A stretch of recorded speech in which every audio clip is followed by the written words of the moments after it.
Okay, so good morning, afternoon, or night to everyone here today. I would like to especially thank Claudia for her invitation to talk at the Latin American Jessup School about one of my favorite subjects on international law, which is Indigenous peoples.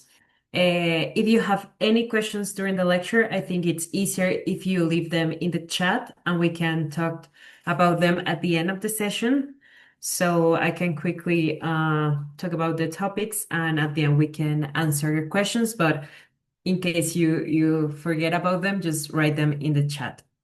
So this presentation will examine the role of Indigenous people in international law with a particular emphasis on the rights, especially regarding the resources located within their lands and territories. So first, and to clarify, we also have here a picture of the Arahuacos, which are an indigenous community from here in Colombia. Historically, indigenous people were marginalized and excluded from the legal order. And over the past few decades, international law has developed to recognize their collective rights, especially the ones relating to their land, territory, and natural resources. In terms of a historical background, well, firstly, we need to talk about the doctrine of discovery, which essentially allowed colonial powers to claim indigenous lands, erasing recognition of indigenous sovereignty. What this means is that when a nation discovers land, it directly acquires rights on that land, which is something that happened when European nations discovered non-European lands and therefore acquired special rights, especially the ones relating to property and sovereignty. And this is very problematic because it didn't take into account that those nations were already inhabited by other people. And it is used to legitimize the colonization of lands outside of Europe. However, after the Second World War and when the colonization started, the principle of self-determination entered into the discussion in international law. Particularly, you can see it in the UN Charter, and also later on with the human rights movement in the Universal Declaration of Human Rights, in the Covenant on Civil and Political Rights, and on the one on economic, social, and cultural rights. And that laid the foundation of indigenous advocacy in international law. Particularly in the 70s and 80s, indigenous people mobilized internationally, and there was the establishment of the UN Working Group on Indigenous Population on 1982. And we have with this one of the first definitions of indigenous peoples in international law that came from the Special Rapporteur on Discrimination Against Indigenous Populations, Martinez Cobo. And in this definition, what we can see is that there is an important factor that needs to be taken into account, which is the consider themselves. So a huge part of being considered international law as indigenous peoples, indigenous communities, indigenous nations is self-recognition. And also there's a cultural part of it, an ethnic identity that is seek to be preserved for generations. You can read it there. And with that, there are some key legal milestones within this journey of indigenous peoples in international law. So we firstly have the International Labor Organization, surprisingly, which was the first international body to comprehensively and systematically address indigenous issues, beginning in the early 1950s with a focus on living and working conditions. In this first state of international law, there was what is called assimilationist approach, which means that it advocate for the integration of minority ethnic or cultural groups into the dominant culture of a society, often leading to the loss of distinct cultural traits, values, and behaviors by the minority group. That's what happened with the Convention of 1957, the ILO 107, that talked about indigenous and tribal populations. Even from its name, you can see that the approach they're taking is distinct from a collective one, right? So we're talking here not about peoples, which denies the collective identity and sovereignty that indigenous peoples have. And this is a really important factor that we will see later on relating to the way they exercise their collective rights in terms of land. As well, in this convention, uh, there's a really problematic issue regarding the integration of indigenous and tribal peoples into national communities. So this convention at its time was very important, and it was one of the first steps towards protection of indigenous peoples. However, nowadays it is widely criticized and it has been ruled by the ILO as outdated. Later on, we have the very famous ILO 169, the Indigenous and Tribal Peoples Convention from 1989, which truly recognize collective land and resource rights of indigenous peoples. So it really set a shift in the way indigenous people were perceived in the international legal order. So it first recognized them as communities with rights over their lands and the resources over them. It rejected assimilation, and it shifted the paradigm to state that it was necessary to recognize indigenous people's rights to maintain their distinct cultures, traditions, and institutions. Particularly, what we see in the convention is that first of all, it has obligations towards states to recognize the rights of ownership and possession over the lands indigenous peoples have traditionally occupied, and also it requires governments to safeguard the rights to natural resources within those lands. And this was groundbreaking also because it recognized that indigenous peoples' relationship to land was not only economic, but also spiritual and cultural, which is also an approach that has been taken by the Inter-American Court of Human Rights, as we will see in a moment.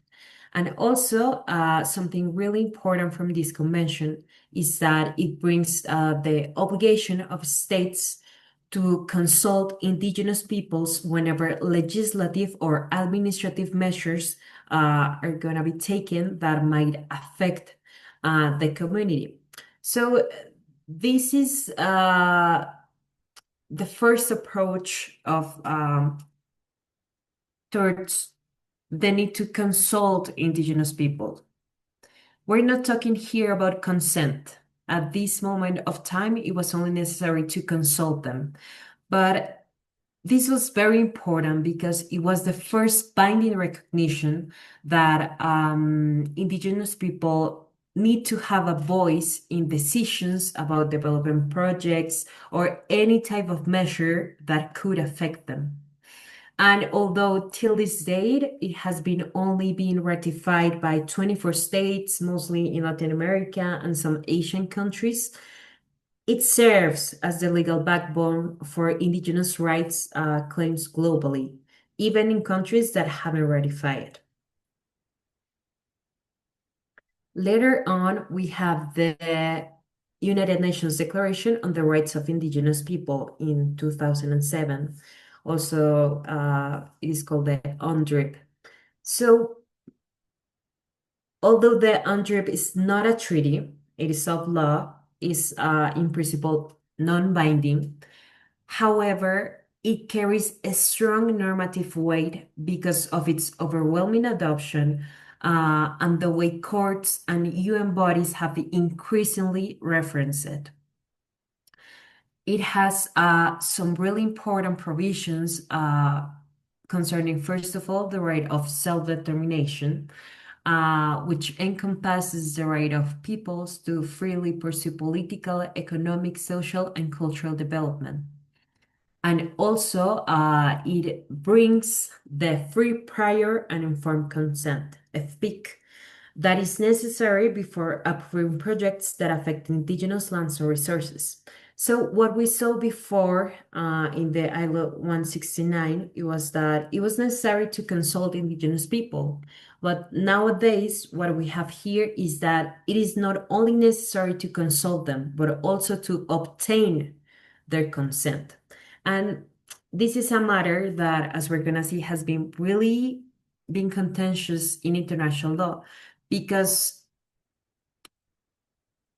the trend of states nowadays, it is mostly to consult and not really to obtain the consent of people. However, the UNDRIP does mention it explicitly, and even this declaration has been incorporated into national constitutions and legislation, as is the case of Bolivia, Ecuador, and Canada. As well, the UNDRIP also talks about the special relationship that indigenous people have with lands, water, and resources within their territory. Therefore, under the UNDRIP, large-scale projects on indigenous lands cannot proceed without consultation and consent. Then we have the more recent ones, which concern intellectual property rights. So we have first the Nagoya Protocol. Oh, you can still see my screen? I'm not sure. Oh, yeah. Yes, it's visible. Perfect. Thank you, Clau. So the Nagoya Protocol on Access and Benefit Sharing of the Convention on Biological Diversity on 2014, although talking about genetic resources and traditional knowledge associated to indigenous communities, brings something pretty important, which is the access and benefit sharing agreements. So under the Nagoya Protocol, what we have is that whenever a third party tries to use either genetic resources found on indigenous land or traditional knowledge associated to those resources, they need to first of all state that to give credit to indigenous communities. And then it is necessary for them to enter into an agreement that has some type of benefit that is shared with the indigenous community.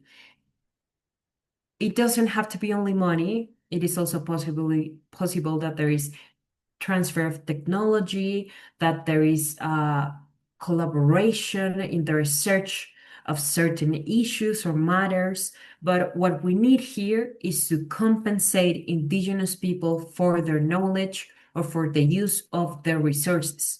So, although here we're talking specifically about intellectual property and generic resources and traditional knowledge, this has been principle that has been applied in general to the use of indigenous lands and their resources. We also have the most recent treaty of the World Intellectual Property Organization, which is on intellectual property, genetic resources, and associated traditional knowledge from 2024. So this treaty was just adopted in May 2024, and it took about 2 decades of negotiations.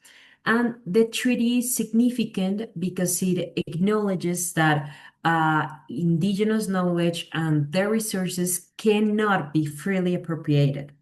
So it therefore requires that patent applications disclose the origin of genetic resources and traditional knowledge used in inventions, with the aim of preventing the misuse of those resources or of that traditional knowledge, and ensuring that there is some type of benefit sharing with indigenous peoples and local communities. And also, well, the most important one is that it brings the most important factor of this treaty is that it brings recognition of the contributions of indigenous peoples in intellectual property and their governance. So, with all of this, there is a question that is brought to us, which is why is the right to land so important to indigenous communities? And to provide an answer to it, we'll have to take a look into what the Inter-American Court of Human Rights has said before. So in 2017, the Inter-American Court was requested an advisory opinion regarding the connection between the environment and human rights. So, in that advisory opinion, the Inter-American Court specifically held, talking about indigenous people, that their collective property rights are inseparable from access to natural resources, which are essential for their survival, cultural continuity, and dignified life. As well, that it requires states to take positive measures, which means actions, to protect this relationship. Otherwise, the lack of access to land and resources can lead to extreme poverty, health risk, and affect their cultural continuity and the violation of multiple human rights. So we can see here that for indigenous peoples, it is a matter not only of physical survival, because they depend on the use of their land and of their resources to survive, but also is a matter of cultural continuity, because as it has been recognized by the International Covenant on Civil and Political Rights and the Covenant on Economic, Social, and Cultural Rights, there is a link between cultural, religious rights, and the access to land for indigenous peoples. That, for example, has also been said by the Human Rights Committee in the Journal Comment number 23, talking about the rights of minorities. Because there is a connection between the land, its resources, and the way of life of indigenous people.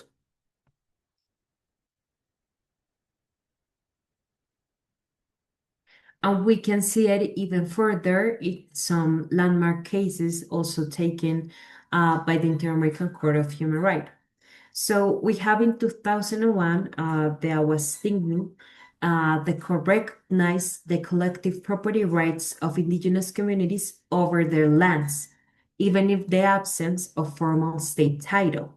So that set a movement in international law in which it was required for states to, first of all, recognize the rights of the communities, but then also it was required for them to formalize state titles. Then we have the Jaqueaxa in 2005, in which it was stated that, as mentioned before, the denial of access to traditional lands, of ownership, doesn't only violate property rights per se, but also the community's cultural survival and spiritual relationship with the territory. Then in 2007, we have the Saramaca case in which there was large-scale logging and mining concessions that were granted without the consent of the indigenous communities. And that was stated that violated their collective property rights, and it introduced the requirement of free, prior, and informed consent for major development projects. Then we have the Chamak Kasek case of 2010, in which the court emphasized that denying restitution of ancestral lands threatened the cultural survival of future generations. And lastly, we have the Sarayaku case of 2012, in which the court found that the state violated indigenous rights by authorizing all exploration on Sarayaku lands without the free, prior, and informed consent. And on here, we also need to talk about the most recently developments of international law regarding climate change, which is a topic that is linked specifically with indigenous communities because they are one of the populations that are mostly vulnerable to this situation. So we have first the Inter-American Court Advisory Opinion of 2025 that was just released in July. And in there, the Inter-American Court recognized the right to a healthy climate as an autonomous human right that is linked to the right to a healthy environment. And in there, it clarified that its states needed to respect, ensure, and cooperate in climate action. It even went as far as to state that the duty to prevent irreversible environmental change was a potential use cogens norm, which means that it is universally binding, non-derogable principle of international law. As well, we need to mention the advisory opinion of the International Court of Justice that it was also released in 2025. So in this one, the International Court of Justice uh, offers a universal legal foundation in which states globally have enforceable climate obligations, including the duty to protect indigenous territories and life-supporting ecosystems from harm. So what we see from these two opinions is that the justice system now recognizes climate protection as central to safeguarding indigenous cultures, territories, and their survival. So at this moment, we don't only have the duty to respect of states to refrain uh, to endanger the access to nat to traditionally owned lands and their resources, but also states' obligations to actively take measures to protect the environment in order to safeguard indigenous cultures as well. So this brings us to the current discussion we have today, which is that there are many tensions between state sovereignty and indigenous ownership. So we have an issue here because what is happening is that many states claim sovereignty over natural resources, limiting indigenous control. So this is problematic because it limits indigenous peoples' effective control of their lands. What happens is that in practice, extractive industries, which are mining, oil, and gas, often move forward with major projects without the genuine consent of indigenous people. And this is this is a violation of the requirement of free, prior, and informed consent. But what we have here today is that climate change and green economy have introduced new pressures to the use of traditionally owned lands. Uh, Nowadays, there are many issues regarding lithium and rare earth minerals and their extraction because they pose a big threat to the environment. And because they pose a threat to the environment, usually the projects are close to indigenous communities' land or are in their land. So what we have here today is that this is a good opportunity to link these two issues and try to find a better solution to these tensions, because we also have to take into account that it is a hard question nowadays to simply stop a project that is going to bring economic development to a state and to its people. It's a hard call for states, especially in the economic situation that we're found right now in the world. So it is a hard question, and it brings many tensions between rights, between political issues. But what we do have today is that in this climate international law, and from what has been stated by both the ICJ and the Inter-American Court of Human Rights, is that states have obligations in this matter, and that we as citizens, we have a right to a healthy environment. And particularly, we need to take into account the people that are most vulnerable to climate change and who rely on the environment and on its resources to survive.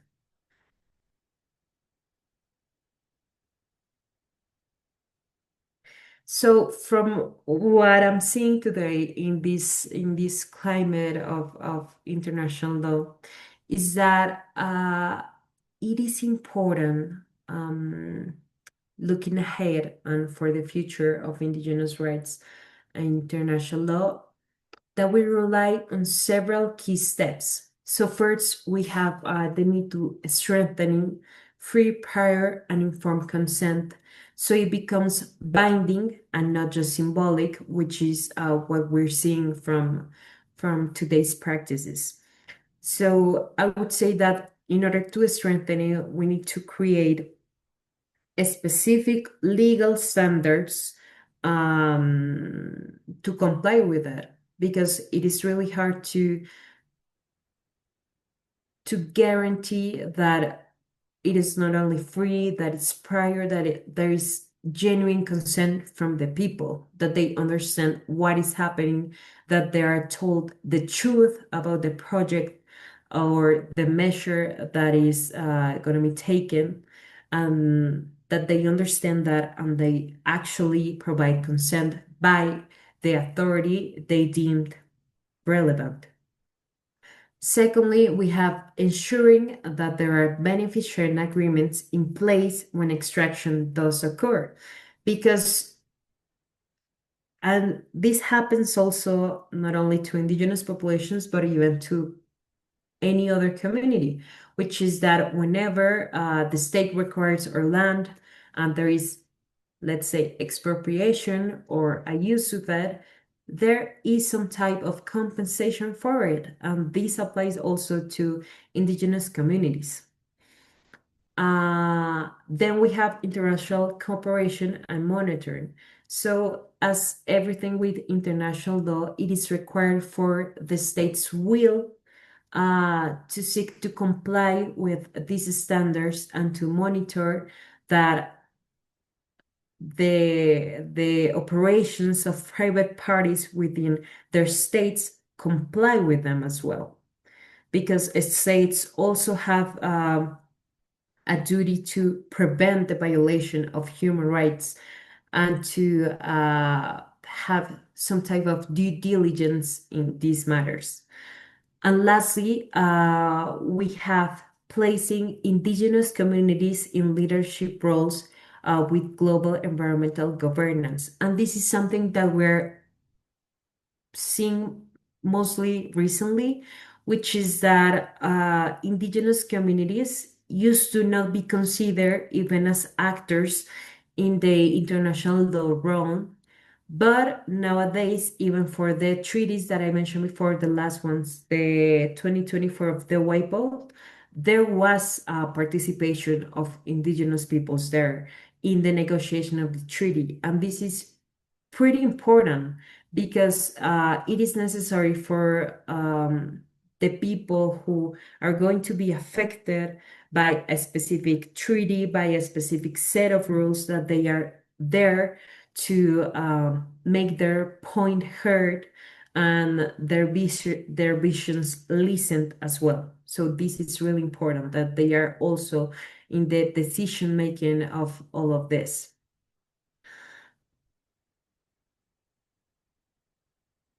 And to end my presentation, I just wanted to have this phrase by an elder that lives in the Northern Territory in Australia, which is that land is the generation point of existence. It is a living place made up of sky, clouds, rivers, trees, the wind, the sand, and the spirit there. It's my own country. It is a living entity. It belongs to me. It belongs to the land. I rest in it. I come from there. And I wanted to end my presentation with that because I believe that, well, I'm a lawyer, and I believe that sometimes when you only read the treaties, when you only read the rule, and when you seek the principle or you read what a court has said about something, you forget that these are actual real people. And I do believe that protecting Indigenous rights is essential for addressing climate change and for safeguarding the planet for everyone.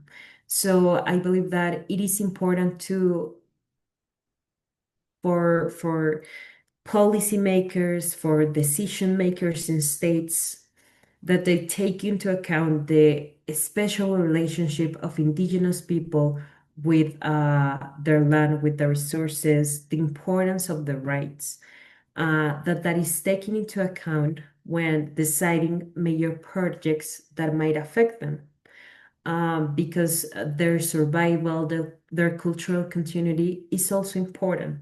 So I believe that is something to really think about, and to hopefully try to make a better change, a better living for everyone. And thank you very much for listening to me. I can now answer your questions if you have any. Is if recognition is a key element in being considered as an Indigenous person and taking into account the ILO Convention 169 definition about descension from initial inhabitants before colonization, would a person that decides to leave the community, such as a reserve, and assimilate into the general culture, not be considered legally indigenous anymore? Okay, so thank you for your question. So I believe that this is a matter both of international law and internal law, because, for example, here in Colombia, self-recognition is absolutely necessary. So in case that person states that they no longer recognize themselves as Indigenous, they will not be considered as such. But that is internal law here in Colombia. What we see in international law is that it's a mix of things. So there is a recognition, there is also a cultural background and identity. But from where I stand, I say that if someone ceases to recognize us Indigenous, it wouldn't be recognized as such. Now, from your question, I believe that you're also talking, what if the person maybe recognizes itself as Indigenous, but doesn't live or doesn't want to live with their community? Will they still be considered Indigenous? And the answer to that is yes, for sure, because we no longer take a assimilationist approach, and Indigenous people can be considered as such even if they no longer live within their community, because it is understood that they still, let's say, preserve the cultural identity of where they came from, their traditions, even if they don't practice them, but they still have a part in them. It's part of their identity. So I would consider, I think they will still be considered as Indigenous people. Okay, thank you for the answer.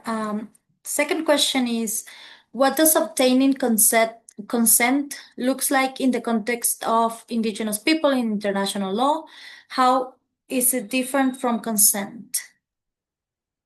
Yes, so I believe that the last part is consult.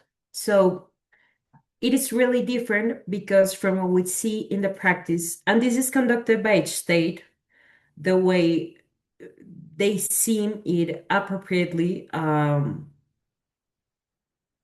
encompasses all the requirements of the free, prior, and informed consent. So what we see from consultation is that only the state is required to coordinate a context in which representatives from the project are brought to the indigenous community to discuss what is the measure, what is going to happen. Usually it's a project relating to extraction and such. The state is in charge of conducting that consultation. There is no a voting, it is only brought to the community, and whether they agree or not, it's still going to happen. What we have in the free prior informed consent is that it is required for the community to vote. So what we have here also is that it will depend on the community, because there are some communities that believe that the person that represents them, the traditional person that represents them, usually what is called the elder, is the one that decides for the community. Or there are other mechanisms in which the community votes one day. They go to certain place. There are state officials coordinating everything, verifying the identity of the persons, and they vote. They decide whether they want um, to accept or not a project on their land, accept or not an agreement on benefit sharing, and all that, or a measure that is going to affect them in general. So that's how it looks in practice. Following question is, how do we reconcile Indigenous people's right to free, prior, and informed consent with the principle of state sovereignty over natural resources under UNGA Resolution 1803? So I believe that this is a multifaceted answer that it needs to take into account several things. The first one is the internal law of the states, because usually under the internal law of a state, it is stated who is the owner of the resources, which is usually a state, and whether or not indigenous community have ownership or only a right to use said resources. So that is one part of the question. We'll have to take first into account what is the internal law saying. Secondly, under the current state of international law, the free prior informed consent is still a requirement for any type of measure that is going to affect indigenous people. But even if I consider as such, the Inter-American Court considered it as such, most of the states of the UN consider it as such in the UNDRIP. What is true is that it is not the rule. It is not the rule. And many states don't consult indigenous communities. That is the reality of it. So there is a part of the answer that also it's on the will of the state, because the requirement under international law is more or less clear, which is that it is required. Then we also have another part of it, which is benefit sharing. How can we reconcile them?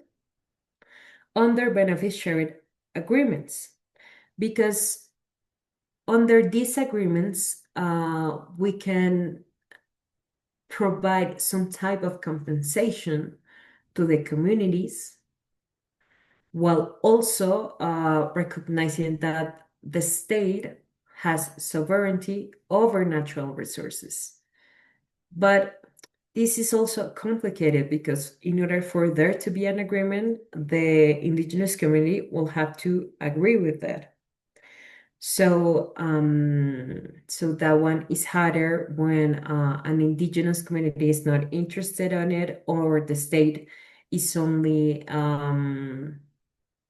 believes to be the sole owner over the land and the one that exercises the state sovereignty over natural resources. So I believe that it is hard to reconcile them. It is hard to reconcile them. And under international law, I would say that it would be similar to applying proportionality test, like we do when there are two rights, when there's a limitation to right, in order to ensure another, and we need to take into account whether the measure is appropriate, if it's necessary, if it's the only means to secure a right. We will have to make an assessment. What is more important under that matter? However, I still think that it would be really hard to absolutely, under international law, restrict the right to free, prior, and informed consent. Following question is, given that indigenous peoples are not usually recognized as states, how can their rights be effectively represented before the ICJ, directly or through a state intervention? This is a really, really good question that is really trendy in international law right now. Because in international law, we have subjects of international law and actors. So on subjects, we have states and international organizations that both have rights and duties under international law. And most importantly, they can seek to they can seek international justice bodies to seek justice.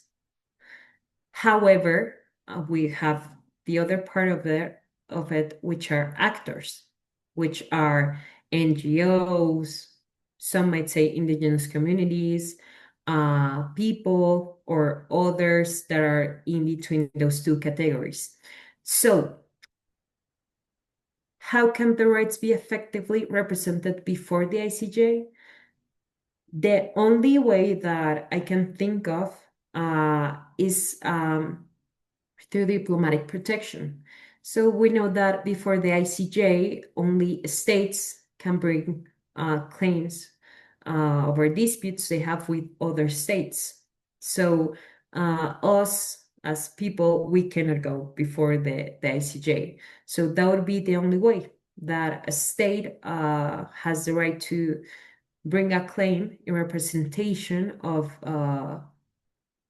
natural people or of its citizens. However, and this is something very important, is that they wouldn't be representing the people, but rather it would be a claim still by the state. So, for example, the state wouldn't need to obtain the consent of the people. If there is a measure, it would be to reparate the state and not directly the people. So I believe that what we can see more in practice is that indigenous people can take other measures, such as the bodies we have dealing with human rights regionally. So, for example, here in America, we have the Inter-American Court of Human Rights, or in Europe, we have the European Court of Human Rights. In Africa, we also have one.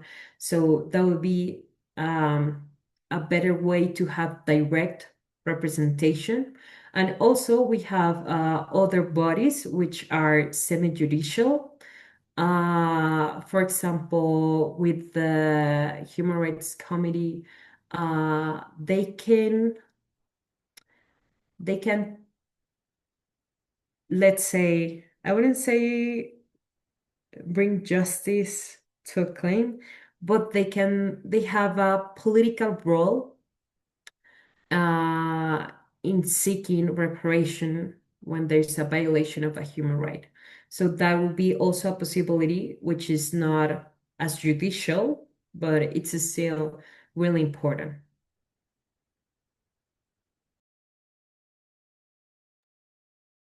Thank you. We have another question that says, how should international law balance indigenous peoples' environmental concerns with states' economic development through rare earth mining?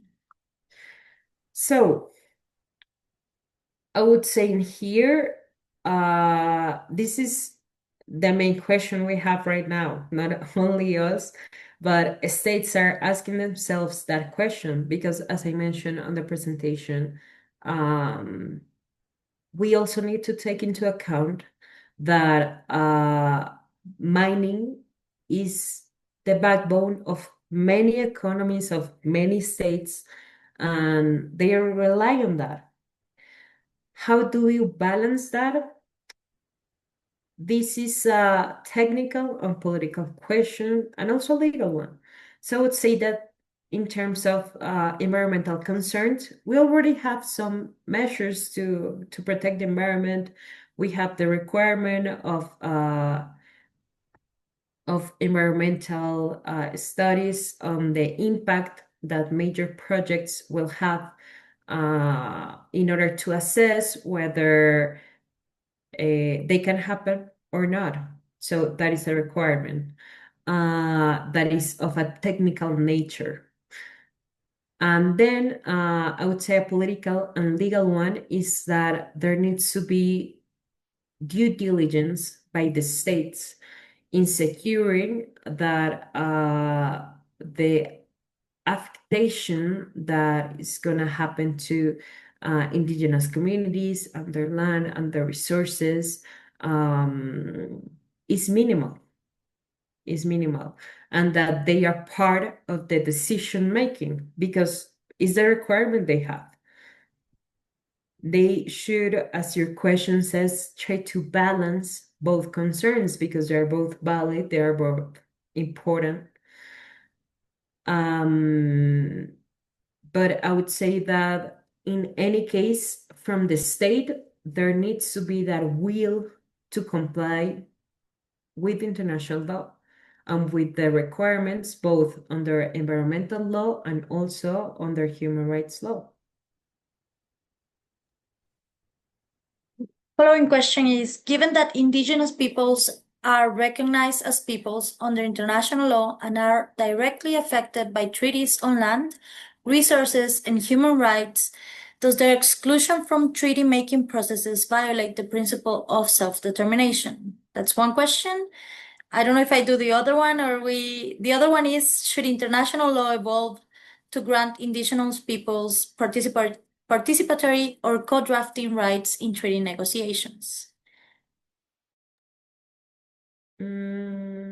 Yes, to your first question, yes, that is exactly self-determination. How are you gonna pursue your economic, political development and to decide freely when your land is not really yours and when a state decides they can have a mining project on it without consulting and without securing that you are part of the decision making of it? Yes, exactly. That is would be also a violation of the principle of self-determination. Because if we think about it, I mentioned it before, even us as citizens, if the government decides that they need the land that is beneath our house, they could take it, but they would need to also compensate us and such. And in many states, even we have the right to say no. So yes, that would be a violation of self-determination.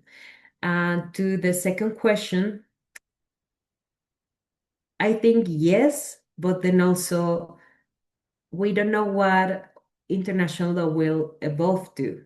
So I would say that yes, it should evolve um, to recognize indigenous people some some duties and some rights under international law because they are uh, in many ways, they have some type of sovereignty over the rights, um, and they are communities per se. So I think they should be a part of treaty negotiations, and to secure that their voice is also heard because that would be an extension of the rights we saw of self-determination and such.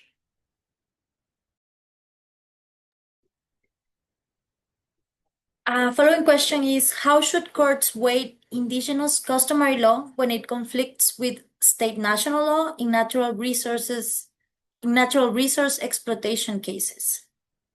So, if you're talking about indigenous law per se, what it is usually said among states is that it's valid, but it only applies to them as a community. And that still, for example, if there is one, the Constitution and human rights treaties um, are more important. Or if there's a conflict of laws, then it will be applied first the Constitution, the Human Rights Treaty, and then the Indigenous law. That is what is usually said among states. And when it conflicts with state national law in natural resource exploitation cases. So that is a matter that concerns both yet again, international and internal law. What does internal law says about it? Because at the end, that is a conflict on internal law. So, in terms of what ways, um, you would have to see it in a case by case basis. I wouldn't give an answer that could be generally applied anytime because in principle, it would first apply state national law, but you would have to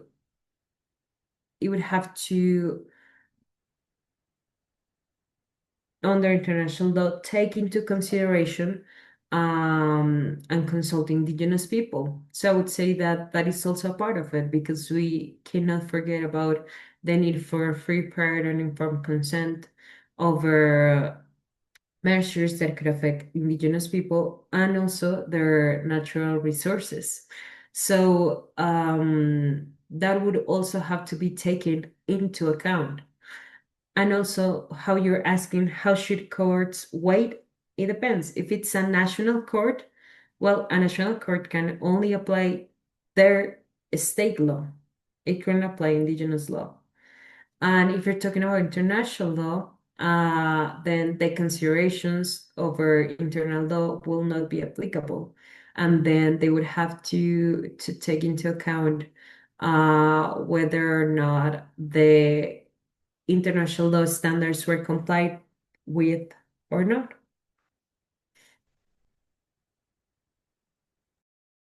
And I don't know if this is, I like to contribute, and maybe there, I think depends. I think this is a very, it's hard that this would happen, but maybe if several indigenous peoples groups have kind of the same practices, then you might, and if they are like in the same region, you might try to claim regional custom, because going for international law custom for indigenous people that would be like such a small group might be very hard to prove in an international court. But that's it. Following question. I've read that indigenous people engaging in collective decision making tend to make decisions that allow them to conserve the natural environment. what has been the reaction from Indigenous people towards international environmental instruments? So, environmental law is difficult because there are not many binding instruments. What we see the trend in environmental law is mostly soft law. We have many of that in environmental law, but we do have some customary law principles, the principle of precaution, of prevention, that are applicable across everything. So I couldn't speak on what Indigenous communities think about the evolution of environmental law. But from what we can see, and especially with climate change and the advisory opinions that have been requested, is um, that courts are requiring states to take more measures on it and to secure um, that the rights of that are connected to a healthy environment, and also under the Inter-American Court, understanding that the right to a healthy environment is an autonomous one, that they are not violated.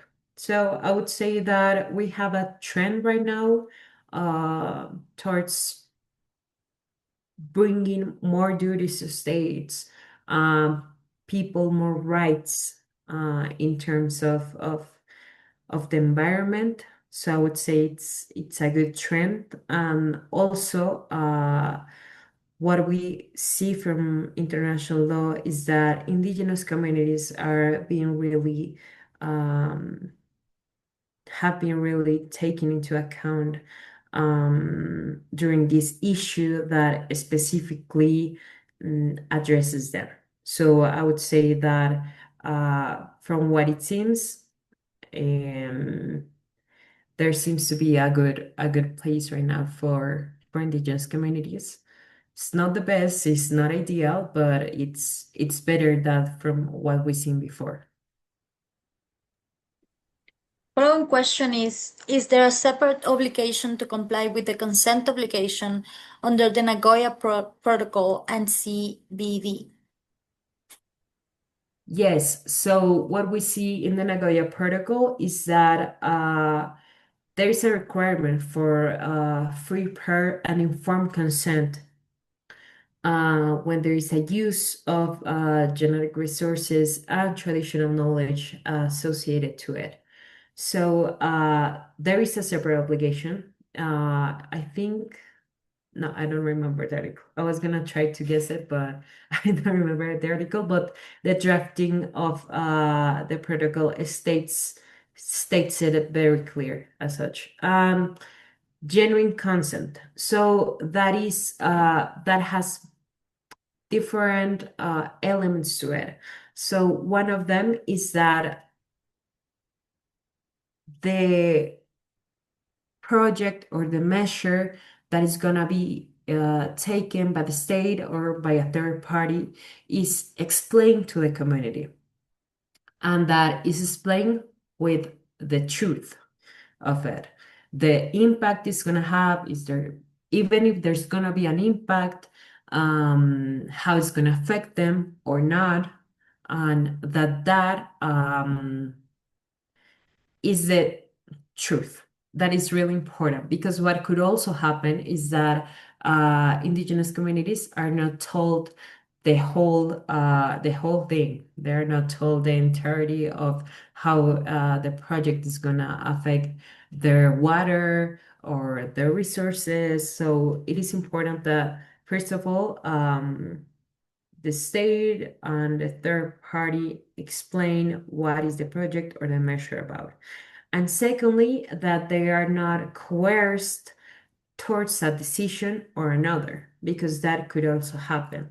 That that the indigenous community leaders could be bribed into taking a decision.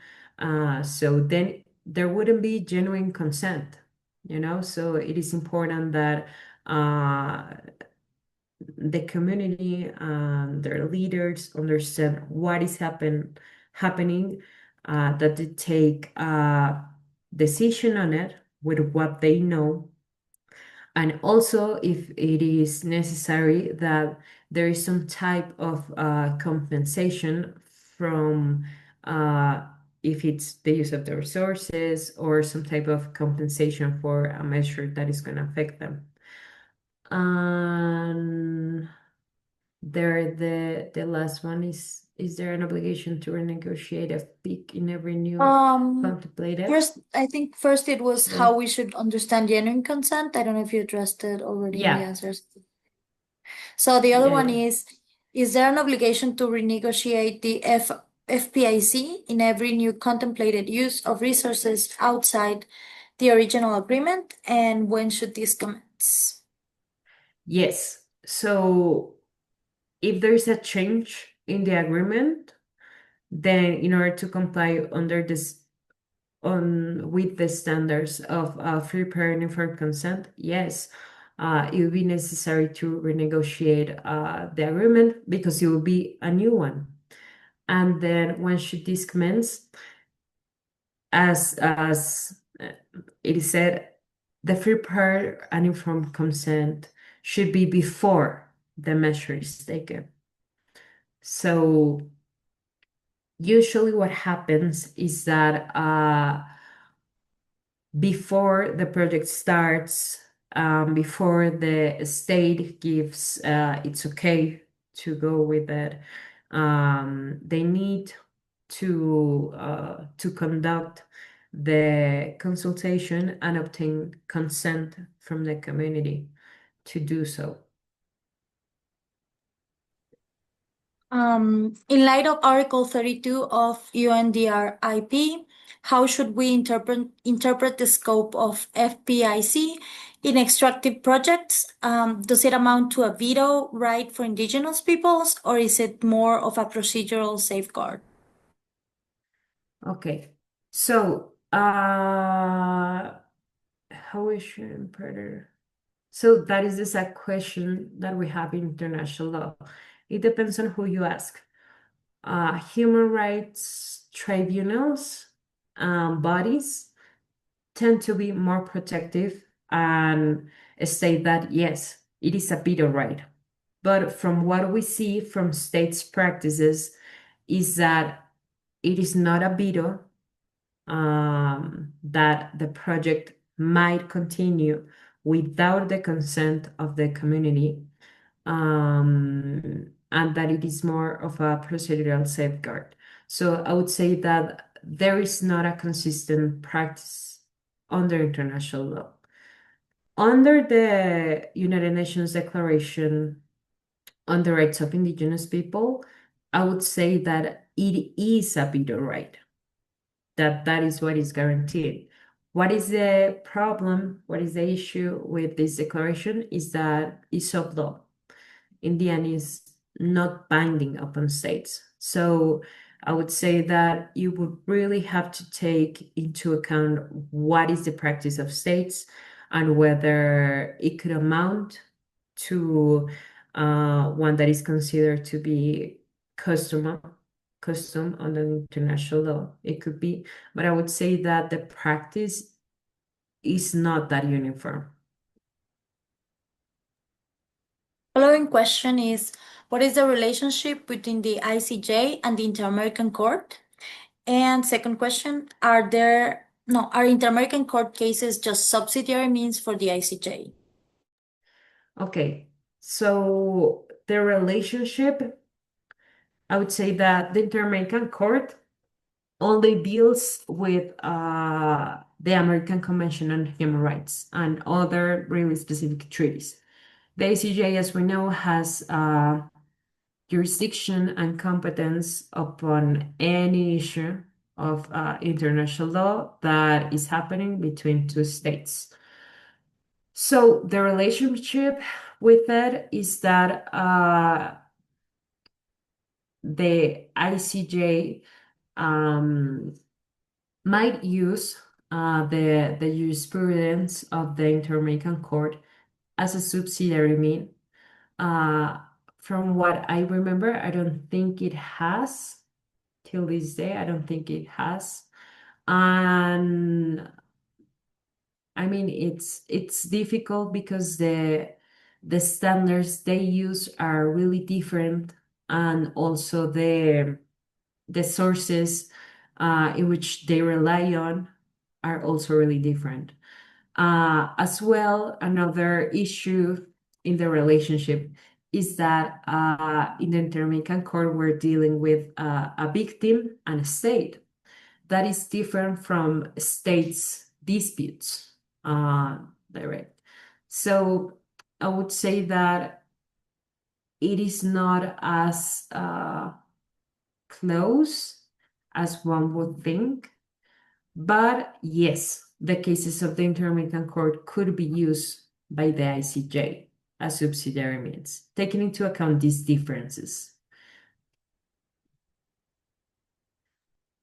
Thank you. I was checking if I had any case where I could refer to them, but yeah, if I find it, I'll say it at the end.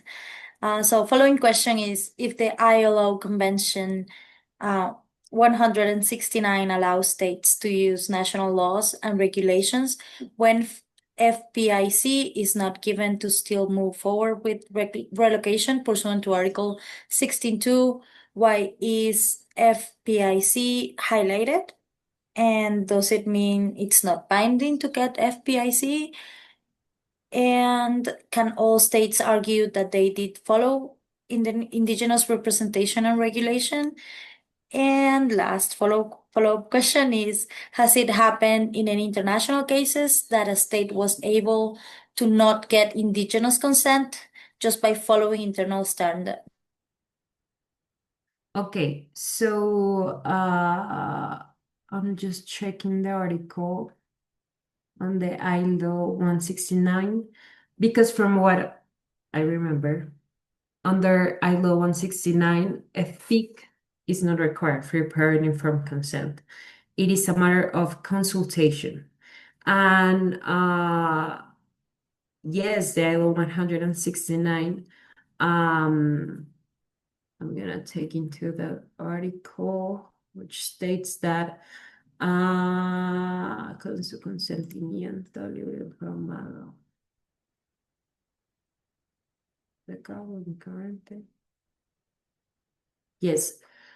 So when a fee is not given to seal, why is it? Because we're talking here about two different matters.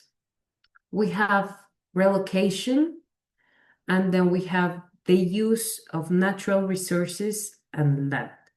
So they can be connected, but not every time.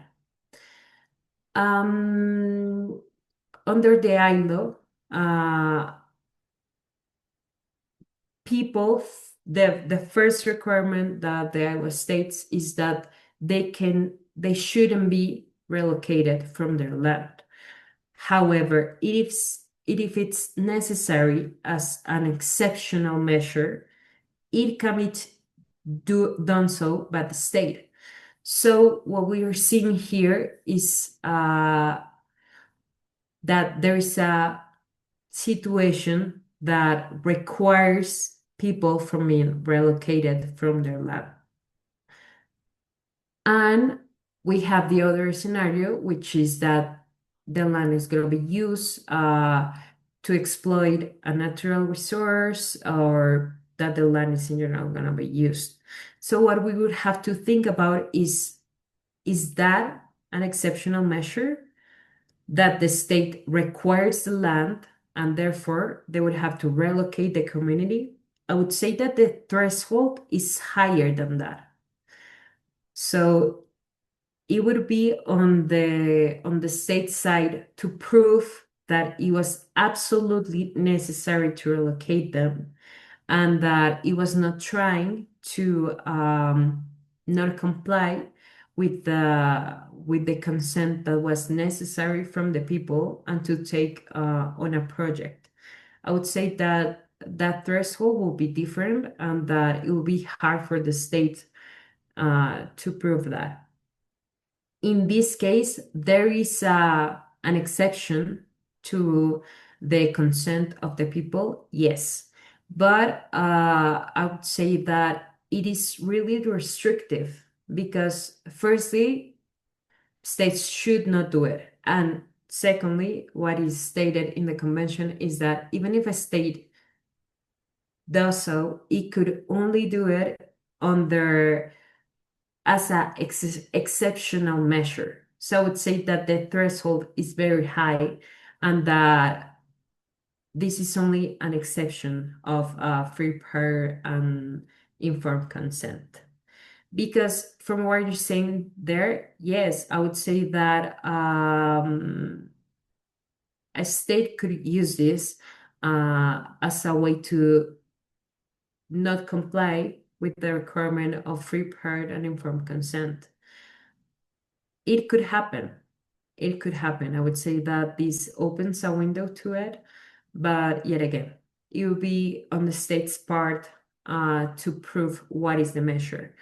And also, something that we have to take into account is that when they are relocated, it will still be necessary for there to be a compensation to the people. Has it happened in an international case that a state was able to not get indigenous consent just by following internal standards? From what I'm seeing under human rights law, no. It has been required from them to obtain consent from the communities. When they have failed to do so, they had been found to be internationally liable for it. I'm going to before I make the next question, I have from my because I was doing something on consular um on consular communications, so I have a couple of cases where the ICJ have referred to the Inter-American Court of Human Rights, and that's the Vienna Convention on Consular Relations case, that's Paraguay versus United States, and the other one is the Legrand case, that's Germany versus the United States, but both were in relation of due process and consular communications. So no, I mean, they're not about indigenous people's rights. And I think I would add that one of the reasons why I think it's limited the fact that the ICJ relies on these cases is that remember that the ICJ is going to rule. So if the ICJ rules on something, it becomes jurisprudence and it becomes like a very strong declaration. And I think they're going to refer to for example, to the Inter-American Court of Human Rights cases, only if it's an issue that's really developed in international law in that way. I don't think they're just going to, for example, cite a case of a human rights court just to follow up there. If the right we're discussing it's really established in international law, they might use like a lot of sources to refer to it, but I don't think they're going to do it in the gray areas of international law. And I'm going to go to the next question, we're almost done. So thank you for your patience, Natalia. We're just a few more minutes. Where an indigenous people's ancestral lands span the territory of multiple states, does international law require each state to consult separately, or should consent be understood as a collective transbound? Okay, yes. So I would say this is more a matter of cooperation. What we see from the different conventions and from the United Nations Declaration on Indigenous Peoples' Rights is that whenever there is a question on how could something be applied, or when there are communities that move across state and one state and another state, there would need to be cooperation between the states to obtain the consent of the community. I would say that in order to comply with that, each state should decide whether they want to make only one process of free parenting from consent, or if each of them is gonna make one. This is complicated because free parenting from consent is governed by internal law. The specific way in which it's going to be conducted, which agency, how it is going to be secure, that it is free, prior, and informed, that the traditional authorities are indeed the ones that are consulted. So I would say that this would require cooperation among states to obtain the consent of the community. Following question is, would the ICJ likely consider a violation of Indigenous people's resource? I'm sorry, I'm going to start again. Would the ICJ likely consider a violation of Indigenous people resources rights as engaging obligations erga omnes, similar to self-determination in East Timor? Okay.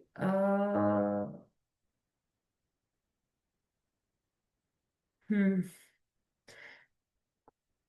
So I would say that we would need to, I would say that this is a case by case scenario, because I would have to really see the case in which what is the state alleging, because let's remember that the indigenous community couldn't by itself appear before the international court, and how there will be a violation of the rights. I would say that it would be hard to prevent, because also usually it would be the state representing them, the one that is violating the right. So I would say that would be hard to see before the ICJ. But I'm thinking about another court. I wouldn't say that in the current stage of international law that we could consider them as erga omnes. I don't see it as of right now under international law. I would say that we could apply the International Covenant on Civil and Political Rights and the Covenant on Economic, Social, and Cultural Rights, because there will be violations under those conventions if we affect the resources associated to indigenous people. I think that would be a scenario we could see, but I don't see it as a governance as of right now. What if the right of the Indigenous people to consent over genetic resources is only secondary to the consent of the state who has sovereign rights over that genetic resources? Would there be a violation if the consent was only given by the indigenous people but not the state who owns it? This is a really good question. I would say that we would have to see the scenario, because it would be dependent on where they are applying to the patent or not, or in what they are using the genetic resources. Because if you use the genetic resources of a country and you're applying to a patent there, then they would be aware of the use of them, of those resources.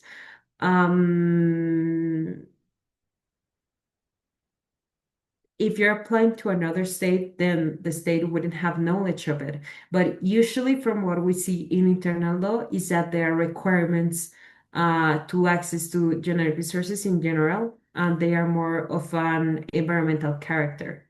So they would have to be complied with that. I wouldn't say that there is a violation, because from what we see in the convention is that it is discussed that the generic resources of those lands are owned by the people. That's why it is required for there to be an agreement on benefit sharing, and so on for them. But still, I could see the possibility that a state could still claim that they are the ones that exercise sovereignty over those resources because, as I mentioned in the last slide, that is the tension that is present nowadays on international law. Who owns the resources? Who exercises sovereignty over them? Who can use them, control them, and ultimately decide what happens with them? That could happen. But under the Nagoya Protocol and the Convention on Biological Diversity and the the 2024 WIPO Treaty on those matters, the state is not a matter that is talked about. Only the indigenous community where the genetic resources are used from.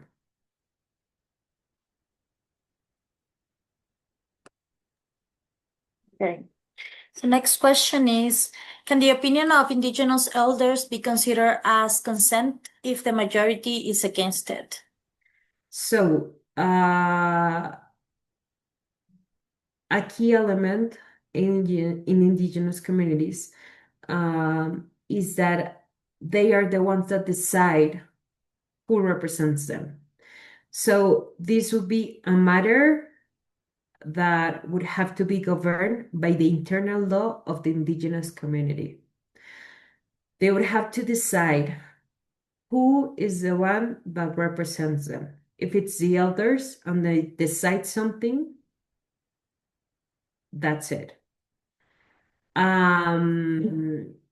But if they have a structure in which there is a democratic structure in which the majority decides, then that scheme is going to be taken upon. That is actually something that happens a lot, which is that decisions are taken by people who do not represent the community under their internal law. So it's something that could happen, but what would one have to take into account is before the process of consent is conducted, it would first have to be decided with the community who is the one that represents them. And also, this is usually said before that because under many states, what they do is that they register these indigenous communities and make sure to also register who is the one that the community is claiming to be the one that represents them. Following question is there a difference between free prior informed consent and prior informed consent? Yes, there is a difference. So under international law, the free prior informed consent is the substantive right, is the right that protects self-determination, cultural survival, land rights, and so on. And the prior informed consent is the actual procedural safeguard that focuses more on the process of how to obtain it. So it is really a linguistic difference upon both of them, that FPIC is the actual right and the pardon from consent, it is referred to as the procedural part of it, but that's it. Following question is, what recourse is there for indigenous communities under international law when states breach their duties to consult or to respect collective indigenous rights? Okay, yeah, so I think we talked about this before, but since they are not subjects of international law, what they could record to under international law is first the regional bodies of human rights. If there is one, they could go before the court to seek redress for the violations to the rights.